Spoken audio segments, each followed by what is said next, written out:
Hello friends, आप सभी को राधे राधे। आज हम यूपी टेट का सीडीपी का प्रीवियस ईयर का पेपर देखेंगे जो कि आपके लिए बहुत ही हेल्पफुल होगा। तो स्टार्ट करते हैं। विकास कभी ना समाप्त होने वाली प्रक्रिया है। यह कथन विकास के किस सिद्धांत से संबंधित है? तो दोस्तों, निरंतरता का सिद्धांत है, या अंतःक्रिया का सिद्धांत है, या एकीकरण का सिद्धांत है, या इनमें से कोई नहीं है। तो दोस्तों, इसका राइट आंसर है निरंतरता का सिद्धांत। विकास कभी ना समाप्त होने वाली प्रक्रिया है, यह निरंतरता का सिद्धांत है। इसके बाद देखेंगे दोस्तों, संविधान के किस संशोधन से शिक्षा एक मौलिक अधिकार बन गई है? 25 में से, 22 में से, 86 में से? तो दोस्तों, इसका राइट आंसर होगा 86 में संविधान संशोधन से शिक्षा एक मौलिक अधिकार बन गई है। इसके बाद देखेंगे दोस्तों, अभिप्रेरणा की मूल प्रवृत्ति सिद्धांत के प्रतिपादक कौन थे? मैकडूगल थे, अब्राहम मैस्लो थे, विलियम जेम्स, या सिम्पसन?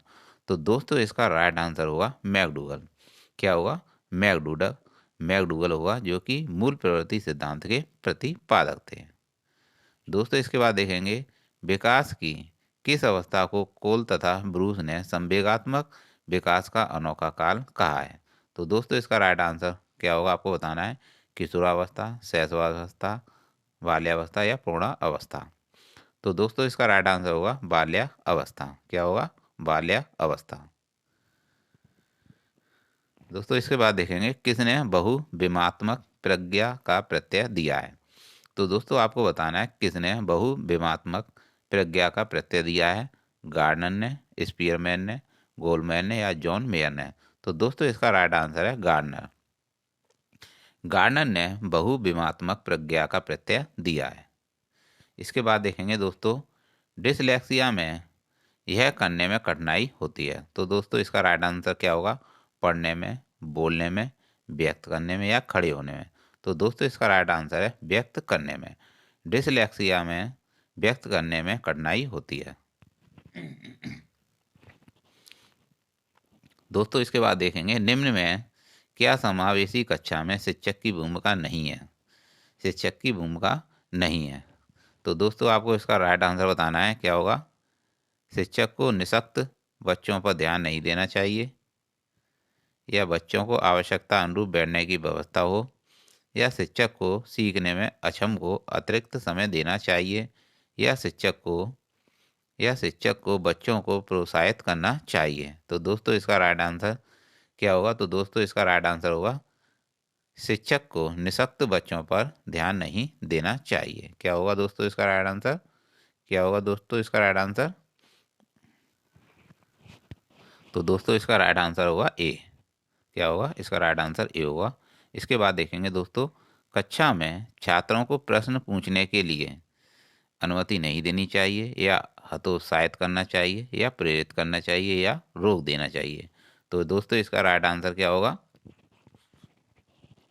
प्रेरित करना चाहिए। क्या होगा इसका राइट आंसर? प्रेरित करना चाहिए। कक्षा में छात्रों को प्रश्न पूछने के लिए प्रेरित करना चाहिए। इसके बाद देखेंगे दोस्तों, बच्चों की बच्चों की वृद्धि मुख्यतः संबंधित है शारीरिक विकास से, सामाजिक विकास से, नैतिक विकास से, या इनमें से कोई नहीं? तो दोस्तों, बताइए इसका राइट आंसर क्या होगा? शारीरिक शारीरिक विकास से। बच्चों की वृद्धि मुख्यतः शारीरिक विकास से संबंधित है। किससे? शारीरिक विकास से। दोस्तों, इसके बाद देखेंगे, किस सिद्धांत को पुनर्बलन सिद्धांत कहते हैं? किस सिद्धांत को पुनर्बलन का सिद्धांत कहते हैं? उद्दीपक अनुक्रिया सिद्धांत को, शास्त्रीय अनुबंधन सिद्धांत को, क्रिया प्रसूत अनुबंधन सिद्धांत को, या इनमें से कोई नहीं? तो दोस्तों, इसका राइट आंसर होगा क्रिया प्रसूत अनुबंधन सिद्धांत को पुनर्बलन का सिद्धांत कहते हैं। तो इसका राइट आंसर होगा सी। दोस्तों, इसके बाद देखेंगे, कौन सी अवस्था ब्रूनर के संज्ञानात्मक विकास सिद्धांत का अंग नहीं है? अंतःप्रज्ञ अवस्था, प्रतिबिंबात्मक अवस्था, क्रियात्मक अवस्था, या इनमें से कोई नहीं? तो दोस्तों, इसका राइट आंसर होगा अंतःप्रज्ञ अवस्था। अंतःप्रज्ञ अवस्था। दोस्तों, मॉरिसन ने बौद्ध स्तर के शिक्षण प्रतिमान में 5 पदों का वर्णन किया है। ये हैं, इनमें से कौन से हैं? तो खोज, प्रस्तुतिकरण, आत्मीकरण, संगठन व्यवस्था, वाचन, अभिव्यक्तिकरण। तो दोस्तों, यह इस प्रश्न को आपसे वह एग्जाम में इसको इसको क्रम में लगाने के लिए देगा, जो कि यह सही क्रम है। जो कि यह सही क्रम है। यानी 1 से लेके 10 तक का यह सही क्रम है जो कि आपको एग्जाम में लगाना है। तो यहाँ पे सारे ऑप्शन सही हैं। तो यहाँ पे ये पूछ रहा था आपसे, मॉरिसन ने बौद्ध स्तर के शिक्षण प्रतिमान में 5 पदों का वर्णन किया है, ये क्रम से हैं। खोज के बाद प्रस्तुतिकरण होता है, उसके बाद आत्मीकरण होता है, आत्मीकरण के बाद संगठन या व्यवस्था होती है, और व्यवस्था के बाद वाचन या अभिव्यक्तिकरण होता है। तो दोस्तों यह पांचों क्रम से हैं जो कि आपको इसका क्रम याद रखना है।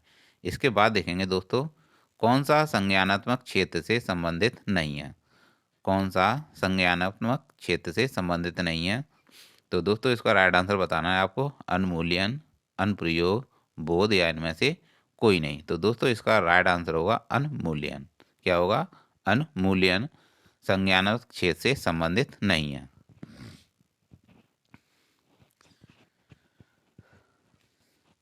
दोस्तों इसके बाद देखेंगे, निम्न में से कौन सा अधिगम का वक्र नहीं है। कौन सा इसमें अधिगम का वक्र नहीं है? मिश्रित, नतोदर, लंबवत या उन्नतोदर। तो इसमें से राइट आंसर क्या होगा दोस्तों? इसमें से राइट आंसर होगा लंबवत। लंबवत अधिगम का वक्र नहीं है। किसका वक्र नहीं है? अधिगम का वक्र नहीं है, लंबवत। बाकी तीन अधिगम के वक्र हैं, मिश्रित, नतोदर और उन्नतोदर, यह अधिगम के वक्र हैं। और जबकि लंबवत यह अधिगम का वक्र नहीं है। इसके बाद दोस्तों देखेंगे, यदि शिक्षक कक्षा में एक छात्र को समस्यात्मक बालक के रूप में पाता है तो उसे बच्चे को परामर्श देना चाहिए, या बच्चे को दंड देना चाहिए, या बच्चे को नज़रअंदाज कर देना चाहिए, या तत्काल घर वापस भेज देना चाहिए। तो दोस्तों आप बताइएगा इसका राइट आंसर क्या होगा। तो दोस्तों इसका राइट आंसर होगा बच्चे को परामर्श देना चाहिए। बच्चे को परामर्श देना चाहिए, यह राइट आंसर है। दोस्तों इसके बाद देखेंगे, पाठ्य से आगामी क्रियाएं मुख्यतः संबंधित हैं शैक्षिक संस्थानों के विकास से, छात्रों के मानसिक विकास से, छात्रों के सर्वांगीण विकास से, या छात्रों की वृत्तिक विकास से। तो दोस्तों आपको इसका राइट आंसर बताना है। इसका राइट आंसर होगा छात्रों के सर्वांगीण विकास से। पाठ्य से आगामी क्रियाएं मुख्यतः संबंधित हैं छात्रों के सर्वांगीण विकास से। दोस्तों इसके बाद देखेंगे, निम्न में से किसने अधिगम सिद्धांत का प्रतिपादन नहीं किया है। तो दोस्तों इसका राइट आंसर आपको बताना है, क्या होगा? B.S. ब्लूम है, या स्किनर है, या कोलर है, या थॉर्नडाइक है। तो दोस्तों इसका राइट आंसर क्या होगा? इसका राइट आंसर होगा B.S. ब्लूम। B.S. ब्लूम अधिगम सिद्धांत का प्रतिपादन नहीं किया है इन्होंने, बाकी सभी ने किया है।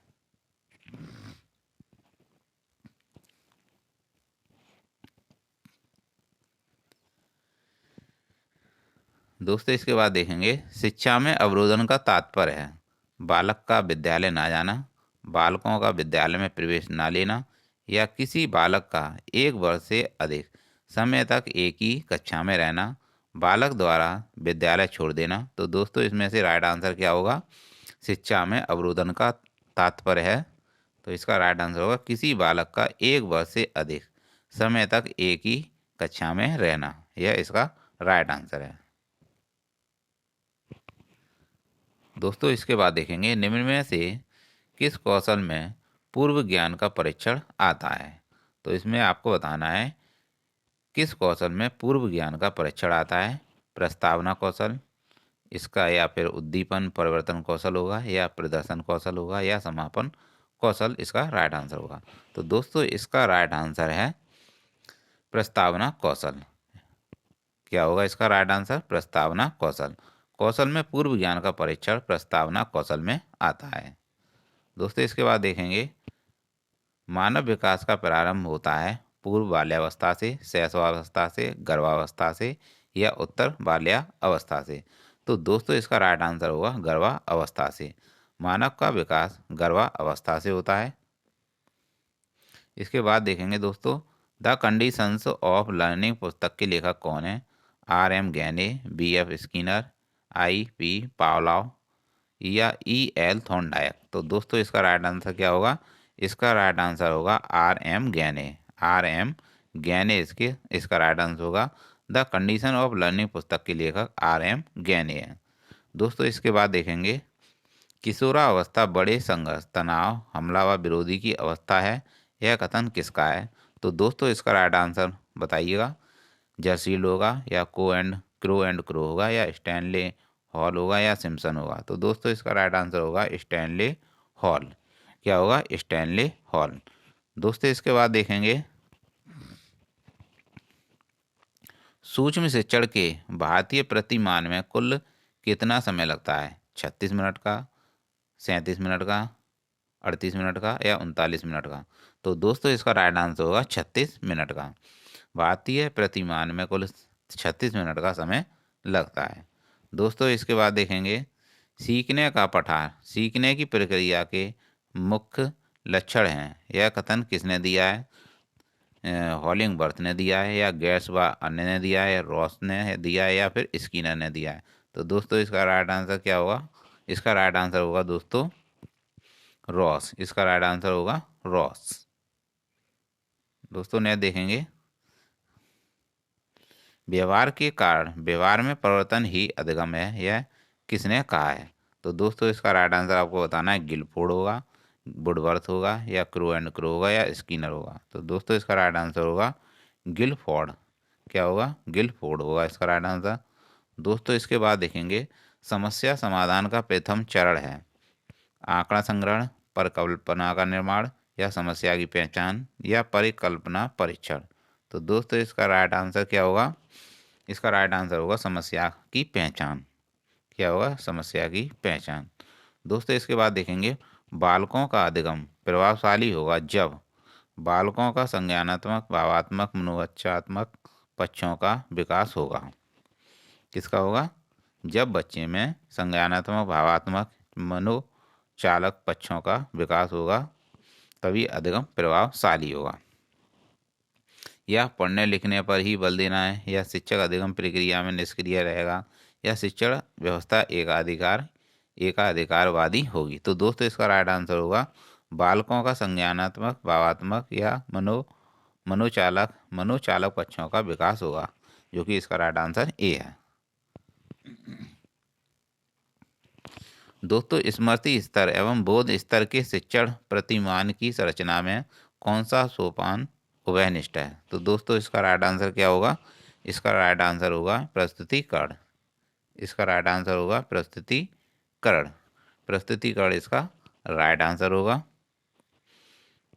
या सामान्यीकरण होगा या तैयारी होगा या अन्वेषण होगा? तो दोस्तों इसका राइट आंसर आपको बताना है। क्या होगा?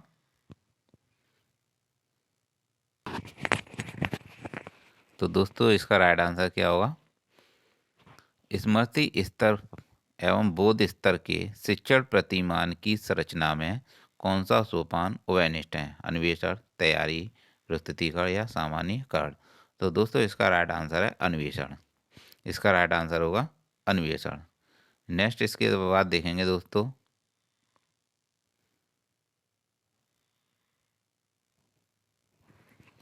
तो दोस्तों इसका राइट आंसर अन्वेषण नहीं है, ना ही तैयारी है, ना सामान्यीकरण है। तो इसका राइट आंसर है दोस्तों प्रस्तुतिकरण, जो कि आपको याद रखना है। दोस्तों इसके बाद देखेंगे स्टैनफोर्ड विनय परीक्षण मापन करता है बुद्धि का, व्यक्तित्व का, पढ़ने की दक्षता का, या इनमें से कोई नहीं? तो दोस्तों इसका राइट आंसर होगा बुद्धि का। स्टैनफोर्ड विनय परीक्षण बुद्धि का मापन करता है।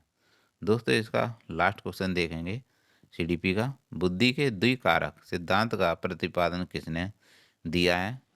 थॉर्नडाइक ने, बर्नन ने, स्पीयरमैन ने या स्टर्न ने? तो दोस्तों इसका राइट आंसर है स्पीयरमैन ने। स्पीयरमैन ने बुद्धि के द्विकारक सिद्धांत का प्रतिपादन किया है। किसने किया है? स्पीयरमैन ने। तो दोस्तों यह थे यूपी टेट के CDP का प्रीवियस ईयर का पेपर, जो कि आपके लिए बहुत ही हेल्पफुल होगा। दोस्तों तो मिलते हैं नेक्स्ट वीडियो में। Thanks for watching.